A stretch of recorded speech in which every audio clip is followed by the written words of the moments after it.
ఉద్దేశంతో మరి అమెరికా అదేవిధంగా దక్షిణ కొరియా పర్యటన మరి తెలంగాణకి కొత్త వనరులను సమకూర్చడంలో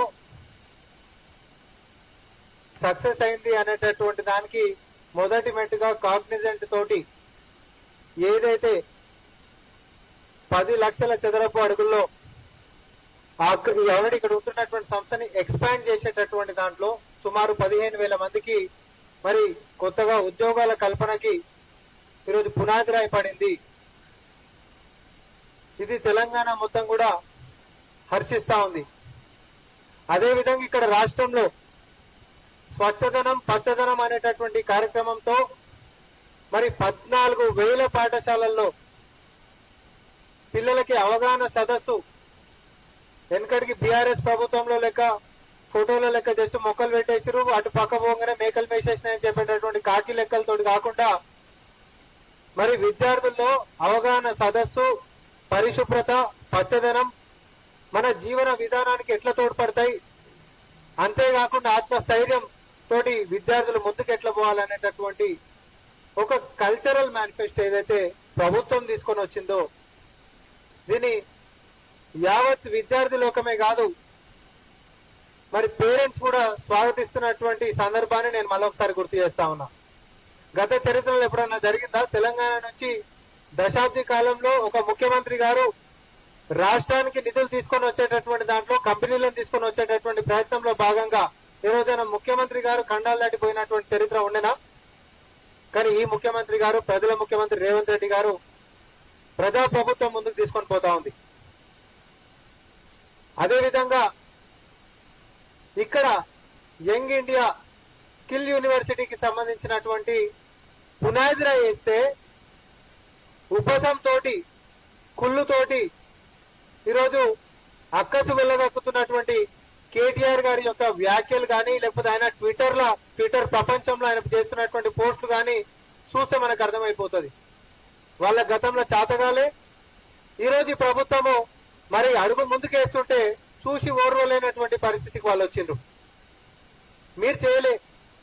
ఈ ముఖ్యమంత్రి గారు దావోస్ పోయి ఆ రోజు కూడా 40,000 పైచిలకు కోట్లని పెట్టుబడులు ఎంఓయూలోని సంపాదించుకొని వస్తే మరి మీరు మొత్తం కలిస్తే కూడా అంత చేసుకోవాల్సి వచ్చినటువంటి చరిత్ర మీకు లేకుండే. స్కిల్ యూనివర్సిటీ అనేటటువంటిది ఇటు ప్రభుత్వంలో మేము ఇచ్చినటువంటి మాట ప్రకారం మొన్న అసెంబ్లీ సెషన్స్ లో జాబ్ క్యాలెండర్ మాట మీద నిలబడి ఎట్లయితే ఇచ్చినామో అదే విధంగా ప్రైవేట్ రంగాన్ని కూడా విద్యా రంగాన్ని అదే విధంగా స్కిల్ ని ఈ రెండింటిని కూడా ఇవి చైనా గాని సింగపూర్ గాని సౌత్ కొరియా గాని ఈరోజు అడ్వాన్స్డ్ దేశాలు ఏవైతే మరి టెక్నాలజికల్ ఆస్పెక్ట్స్ లలో ఇది బ్రహ్మాండమైనటువంటి ఫలితాలు చూపిస్తున్నాయో అసలు వీళ్ళ యొక్క సక్సెస్ రేట్ ఏడుంది, వీళ్ళు ఎట్లా ఇతర దేశాల కంటే రాణిస్తున్నారు అనేటటువంటి ఒక ఆలోచన చేసినటువంటి ముఖ్యమంత్రి గారు ఎందుకు మన రాష్ట్రంలో ఇంత స్కిల్ ఉంటున్నటువంటి ఇంత నైపుణ్యం ఉంటున్నటువంటి పిల్లలు ఉండగా అన్ని వసతులు అన్ని వనరులు ఇచ్చేటటువంటి శక్తిమన సామర్థ్యాలు మనకు ఉండగా కూడా మనం ఎందుకు చేయలేమనేటటువంటి ఒక కాంపిటేటివ్ స్పిరిట్ తోటి ఒక పునాది రాయి వేసిండు. అంతేకాదు ఈరోజు నేరాలని అదుపు చేయడంలో గాని మాదక ద్రవ్యాల మీద ఉక్కుపాదం మోపడంలో గాని సంక్షేమాలను ఇటు ప్రజల్లోకి ఇవ్వడంలో గాని ఒక రంగం కాదు, ఒక గడియారంలో 12 ముళ్ళు 12 మొత్తం 360 డిగ్రీలు ఎట్లుంటాయో అన్ని రంగాలను కూడా అట్లనే తిరుగుకుంటా మరి ఈరోజు ఒక పాజిటివ్ వాతావరణం తోటి సక్సెస్ రేట్ తోటి ముఖ్యమంత్రి గారు ముందుకు తీసుకొని పోతా ఉండు. ఈ అంశాలని మంచి పనులని మరి కాంగ్రెస్ పార్టీ చేసుకుంటే బీజేపీ ఈరోజు పిల్లి అవతారం ఎత్తింది. ఇది ఏంటిది అనంటే వాళ్ళు ఇయ్యరు, మనం చేసేటోని చేయనియరు. ప్రగతి పదంలో సరే నువ్వంటే కేంద్రంకి వచ్చి మనం ఎన్నో రిప్రజెంటేషన్స్ ఇచ్చినాం. ముఖ్యమంత్రి గారు అదే విధంగా మంత్రులతోటి కలిపి పోయి మాకు గీగి పనులున్నాయి సార్, తర్వాత విభజన చట్టంలో హామీలు రావాలి, తర్వాత మూసీ రివర్ ఫ్రంట్ కి సంబంధించినటువంటి మాకు ప్యాకేజ్ కావాలి, పాలమూరు రంగారెడ్డికి మాకు ప్యాకేజ్ కావాలి, లేకపోతే RRR కి మాకు మీరు ఇవ్వాల్సినటువంటి బాధ్యతగా ఉంది. ఇవన్నీ అంశాలను గుర్తు చేసి స్కిల్ యూనివర్సిటీ ఒకటి పెడుతున్నాము. అన్నింటినీ కూడా మనం ఈ రాష్ట్రంకి వచ్చి ఏం చేయబోతున్నామో పారదర్శకంగా 4 అడుగులు కిందికి పోయి గతంలో ఏం చెప్పేటోళ్ళు బీజేపీ వాళ్ళు మీరు అడుగుతే కదా మాకు తెలిసేది అనేటోళ్ళు. మరి అడుగుడు కాదు, మొత్తం మంత్రివర్గాలతో కూడా పోయి వినతి పత్రాలు మనం ఆడ ఇచ్చినాక కూడా మన బడ్జెట్ లో మనకి ఏమి ఇచ్చారు అంటే మొండి చేయి చూపించినటువంటి సంగతి మన అందరికీ తెలిసిందే. అయినప్పటికీ ఇక మంచో చెడో మనం అడగడం మన బాధ్యత, ఇయ్యడం ఇయ్యకపోవడం అనేటటువంటిది వాళ్ళ విచక్షణకు మనం వదిలి పెడదాం.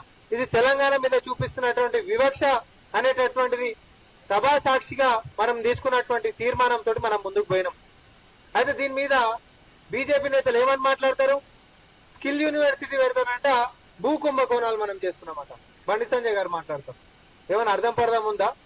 ఈరోజు మత కళాలు లేకపోతే మతపరమైనటువంటి చిచ్చులు పెట్టి ఎంపీ ఎట్లా గెలవాలి అనేటటువంటి స్కిల్ తప్ప ఆయనకి ఇంకో స్కిల్ ఉంటున్నటువంటి చరిత్ర ఉందా? లేకపోతే గతంలో మీరు ఏదైతే పాదయాత్ర మొదలు పెట్టిరో ఆ రోజు మీరు మొదలు పెట్టినటువంటి వసూళ్ల పర్వం తట్టుకోలేకనే కదా మీ పదవిని ఊడవీకేసి పక్కకు జరిపింది. అర్ధరాత్రి పూట మరి అధ్యక్షుడిని మార్చింది.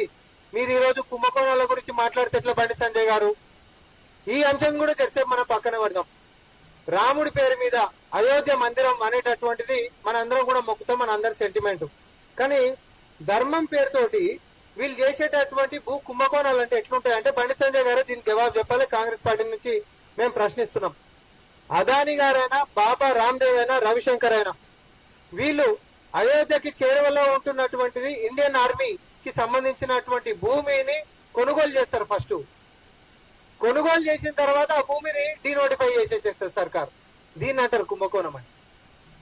రక్షణ భూమిని కాపాడాల్సినటువంటి బాధ్యత ఉంటున్నటువంటి మీరు, నువ్వు కూడా హోంశాఖకు సంబంధించినటువంటి వాళ్ళే కదా, కాపాడాల్సినటువంటి వాళ్ళు మీరు కొనిపించేసేస్తారు, తర్వాత డీనోటిఫై చేస్తారు ఇది ప్రభుత్వానికి సంబంధించినటువంటిది కాదని చెప్పి.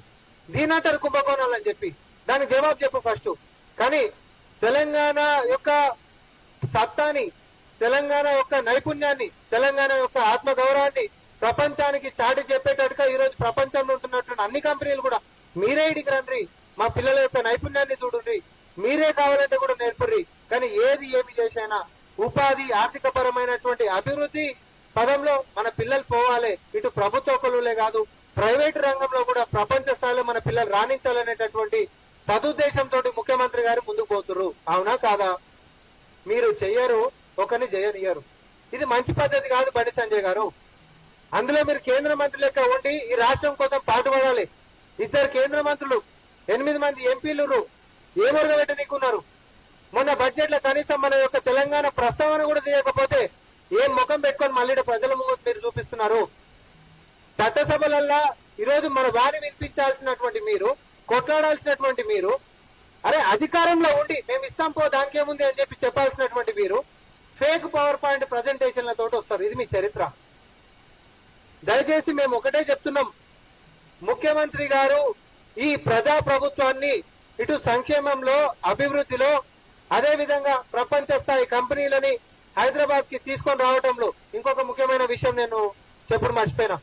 ఈ కాగ్నిజెంట్ కి సంబంధించినటువంటి కంపెనీ ఏదో గతంలో కేటీఆర్ గారు పోయిరాగానే ప్రైమ్ ల్యాండ్స్ లలో ఇచ్చేసేసి ఇక చేతులు చూసుకొని పెద్ద కంపెనీ తెచ్చినామనేటటువంటి పేరు కాదు. టైర్ 2 సిటీలో ఏర్పాటు చేయడానికి ఒప్పందం జరిగింది. టైర్ 2 సిటీ అంటే అభివృద్ధి ఇంకా కానటువంటిది అభివృద్ధి. ఇది వస్తే రేపొద్దున చుట్టుపక్కల మొత్తం అభివృద్ధి అవుతుంది అనేటటువంటి ప్రాంగణంలో ఈ యొక్క యూనిట్ రాబోతుంది. చిత్తశుద్ధి అంటే గిట్లుంటది. సామర్థ్యం అంటే అన్ని వనరులు ఉన్నటువంటి దగ్గర తీసుకొని వచ్చి పెట్టేది కాదు, ఐక్యం తీసుకొచ్చి పెట్టినట్టు. మేము కాదంటే అభివృద్ధి ఎవరైనా చేస్తే అభివృద్ధి. కానీ మన చిత్తశుద్ధి ఎట్లుండాలి? ఔటర్ రింగ్ రోడ్ లోపల దాకా మనం ఒక జోన్ అన్నాం, అర్బన్ అన్నాం. తర్వాత ఔటర్ రింగ్ రోడ్ నుంచి రీజనల్ రింగ్ రోడ్ దాకా కూడా RRR మధ్యలో సెమీ అర్బన్ అన్నాం, దాని తర్వాత రూరల్ అన్నాం. ఇదంతా భవిష్యత్తుని ఆలోచనలో పెట్టుకొని ఈ ప్రభుత్వాన్ని ముందుకెట్లా తీసుకోవాలో, ఈ రాష్ట్రం ప్రగతి పదాన్ని ముందుకెట్లా తీసుకొని పోవాలని చెప్పి ఆలోచనలు మనం చేస్తున్నాం. కానీ ఈరోజు నల్లపిల్లి వేషం వేసి బీజేపీ నేతలు చేస్తున్నటువంటివి, కాళ్ళలో కట్టెలు పెట్టేటటువంటి కుట్రలు కేటీఆర్ గారు చేస్తున్నటువంటివి మీరు ఆపాలి. మీ ఇద్దరికి తెలంగాణ సమాజంలో ముఖం పెట్టుకొని తిరిగేటటువంటిది లేదు కాబట్టి సోషల్ మీడియా మాధ్యమాలలో వెళ్తారు. ఇదే జనాల ముందుకు వచ్చి చెప్పండి. ఆరొక పక్కనేమో స్థానిక ఎన్నికలకు సంబంధించి కూడా ఏమంటారు, కులగణన అనేటటువంటిది జరిగిపోవాలని చెప్పి మాట్లాడతారు. అవి చేసినాకనే ఇక్కడ పోవాలనేమో కరీంనగర్ లోనేమో లొల్లి పెడతారు. పైననేమో కేంద్ర మంత్రి కిషన్ రెడ్డి గారు ఏం మాట్లాడతారు, కేంద్రం నిధులు దుర్వినియోగం అయిపోతే వీళ్ళు కావాలని లేట్ చేస్తున్నారు అంటారు. మీకు ఒక స్టాండ్ లేదా అంటున్నాను నేను. మీకు ఒక స్టాండ్ ఉందా లేదా? అసలు బీజేపీ స్టాండ్ ఏంటి చెప్పురి. స్థానిక ఎన్నికలు పెట్టాలి అని అంటున్నప్పుడు డిలే అయిపోతుంది, కేంద్రం నిధులు వేస్ట్ అయిపోతుందని మీరే మాట్లాడుతున్నారు.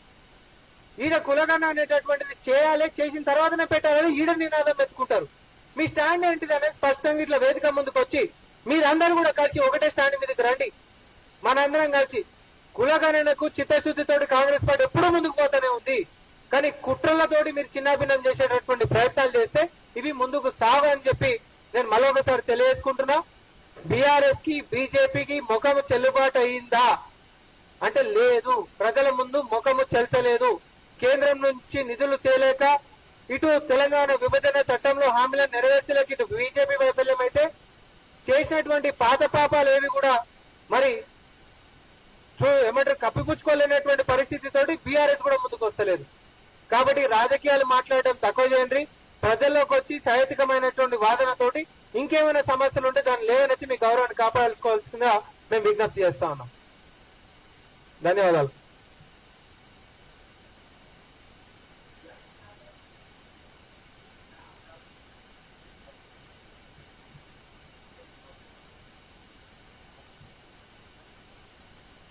అమెరికాలో ఉంటున్నటువంటి అందరినీ కూడా కంపెనీలనే రమ్మన్నాం. కేవలం తెలుగు వాళ్ళు మాత్రమే ఇక్కడికి వచ్చి పెట్టుబడులు పెట్టాలనేటటువంటిది కాదు కదా అన్న. ప్రాంతాలు ఖండాలు వేరైనప్పటికీ కూడా ఎవరైనా వస్తే ఏంటిది తెలంగాణకు రావాలని అంటున్నాం, తెలంగాణలో పెట్టుబడులు పెట్టాలంటున్నాం. అంటే ఇన్కమింగ్ గురించి మాట్లాడుతున్నాం. మన అవుట్ గోయింగ్ గురించి నువ్వు మాట్లాడి ఇప్పుడు గత ప్రభుత్వంలో చేసినట్టు భూ కుంభకోణాలు తీసుకొని పోయి ఇంకోళ్ళకి దోచిపెట్టడు, లేకపోతే కాంట్రాక్టర్లు కేవలం ఓన్లీ కొంతమందికి దోచిపెట్టడం లాంటి పనులు కాదు కదా మనం మాట్లాడేది. ఎవరైనా రండి, తెలంగాణ ప్రయోజనాలని లేకపోతే హైదరాబాద్ యొక్క అభివృద్ధిని దృష్టిలో పెట్టుకొని వచ్చి పెట్టుబడులు పెట్టేది మనకైతుంది, మన పిల్లలకు ఉపాధి లభిస్తుంది.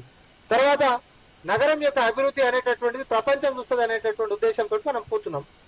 దాంట్లో ఆంధ్రానా, తెలంగాణ, గుజరాతా, లేకపోతే ఉత్తరప్రదేశ్, లేకపోతే అమెరికానా, ఆస్ట్రేలియానా, సింగపూర్ అనేటటువంటి తేడాలు ఏం లేవు కదా.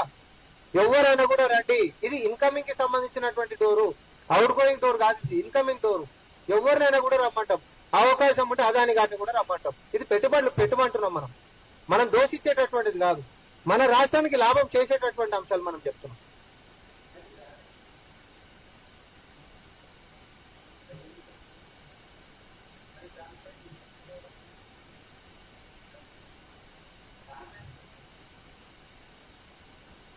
ఇప్పుడు ఎప్పుడైనా సమగ్రమైనటువంటి నివేదిక వచ్చినాకనే కదా చర్యలకు పూనుకోవాల్సినటువంటిది. ఎందుకంటే జరిగినటువంటి దాంట్లో ఉంటున్నటువంటి కాంప్లెక్సిటీస్ ఒకటి కాదు, 100కు పైన సమస్యలు ఉన్నాయి. దాంట్లో ఎక్కడ ఏం జరిగింది అనేటటువంటి ఆధారాలు లేకుండానే ఉత్తనే వచ్చి రిపోర్ట్ ఇచ్చే చర్యలు తీసుకున్నాను ఇదే పండితండి ఫస్ట్ మొదలవుతాడు కొట్లాడు. నీకే చూసిరా ఇదంతా డోళ్ళతనం ఏం లేకుండానే ఉత్తనే రిపోర్ట్ ఇచ్చిరని చెప్పి. ఇప్పుడు బీజేపీ కూడా ఇంతమంది మీద కేసులు పెట్టింది, అదే బీఆర్ఎస్ నేతల మీద ఎమ్మెల్యేల మీద కూడా రైళ్లు చేసింది. మరి ఏమైనా ఇంకా చర్యలు తీసుకోవట్లేవని నేను కూడా అడుగుతున్నా. దేనికైనా ఒక పద్ధతి ఉంది. రిపోర్ట్ ఇవ్వాలని అంటే దాని సమగ్రంగా దాని రిపోర్ట్ మేక్ చేయాల్సినటువంటి అవసరం ఉంటుంది. ఖచ్చితమైన ఆధారాలతో తీసుకొని రావాల్సి ఉంటుంది. అవకతవకలు 100% జరిగినాయి. కానీ దాని ఖచ్చితమైనటువంటి ఆధారాలతో సపోర్టింగ్ డాక్యుమెంట్స్ గిట్ట నువ్వు పెట్టకపోతే నీకు రేపు పొద్దున దాని శాంక్టిటీ ఏముంటుంది. కాబట్టి సమయం పడుతుంది. ఇబ్బంది ఎందుకు ఉంది? మనకు 5 సంవత్సరాలు అధికారంలోకి ఇచ్చారు. ప్రజల సమస్యలను మనం పరిష్కారం చేస్తున్నామా లేదా అనేటటువంటిది మనకు లెక్క. కాంగ్రెస్ ప్రభుత్వం వచ్చిన తర్వాత ప్రజలు కలెక్టరేట్ ఆఫీసులకు వచ్చి గతంలో అసలు సమస్యలకు పరిష్కారం ఎత్తుకునే పరిస్థితి ఉండేనా? ధరణిలా కనీసం పోతే అపాయింట్మెంట్ ఇచ్చినటువంటి పరిస్థితి ఉండేనా? లేదు. కానీ ఈ రోజు ఏమైంది? ప్రజాపాలన దర్వాజాలు ఓపెన్ అయినాయి, ఇటు కలెక్టరేట్ల కాడ ఓపెన్ అయినాయి, ఎమ్మెల్యే ఇళ్ల కాడ ఓపెన్ అయినాయి, స్థానిక నాయకుల దగ్గర ఓపెన్ అయినాయి. ఎవరికైనా కూడా సమస్య వస్తే పరిష్కరించడానికి ప్రభుత్వం కృషి చేస్తుంది. సమస్యల పరిష్కారం ఒక లెక్క, గతంలో జరిగినటువంటి అవకతవకలని రిపోర్ట్ రూపకంలో ఇవ్వడం ఇంకొక లెక్క చూడాల్సిందిగా నేను కోరుకుంటున్నాను.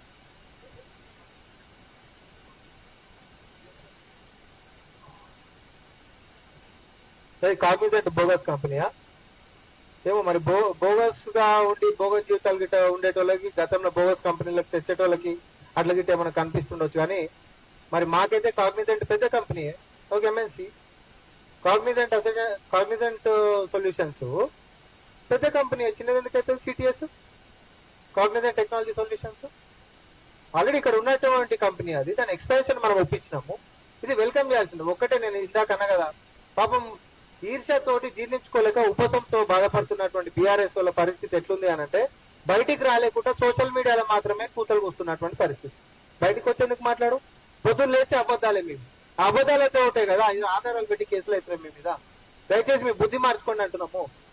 మీరు గతంలో బోగస్ కంపెనీలను తీసుకొచ్చారు, ఏమి చూపెట్టారు అంటే లేవు కదా. మరి మేము ఈరోజు రియల్ గా మరి గతంలో కూడా స్కిల్ యూనివర్సిటీకి సంబంధించి స్కిల్ డెవలప్మెంట్ కి సంబంధించి జరిగింది. కేంద్రంకి సంబంధించి కూడా ఒక ఏదైతే ఉంది కదా ఒకటి, కేంద్రంకి సంబంధించిన స్కిల్ డెవలప్మెంట్ కి సంబంధించింది ఉంది కదా ప్రోగ్రామ్. మరి 10 ఏళ్ల సంది ఎవరు స్కిల్ ఇచ్చారు, ఏడకొల్లు ఇచ్చారు చూపెట్టమన్నారు. కేటీఆర్ ఎందుకు ఇట్లాంటి ఆలోచన చేయలేకపోయాడు? నైపుణ్య సామర్థ్యం పెంపొందించేటటువంటి దాన్ని ఈరోజు ఎందుకు వాళ్ళు కాన్సన్ట్రేట్ చేయలేకపోయారు? వాళ్ళు చేయలేనటువంటి పని మేము చేస్తున్నాం కాబట్టి అరే ఇట్లా కూడా చేయొచ్చా? గతంలో అన్నది ఏందన్నా, ఏం చేయలేరు వీళ్ళు, అమలు కాని హామీలు అన్నారు, వారంటీలు గ్యారంటీలు అన్నారు, అసలు రుణమాఫీలు జరగవని అన్నారు. ఎట్లా సాధ్యమైతాయి? అసాధ్యమైనటువంటివి గాలికి ఏదో మాట్లాడతారు, వాళ్ళు వచ్చేది చచ్చేది లేదన్నారు. ఈరోజు అన్ని సాధ్యమవుతున్నాయా లేదా ఒకటి తర్వాత ఒకటి? దయచేసి ఏంటంటే సహేతుకమైనటువంటి ఆరోపణలు ఏమైనా చేస్తే జవాబు మనం చెప్దాం, లేదు అంటే ప్రజలే వాళ్ళకి చెప్తాం. బోగస్ మాటలు మాట్లాడొద్దు అని చెప్పి నేను విజ్ఞప్తి చేస్తాను. ధన్యవాదాలు.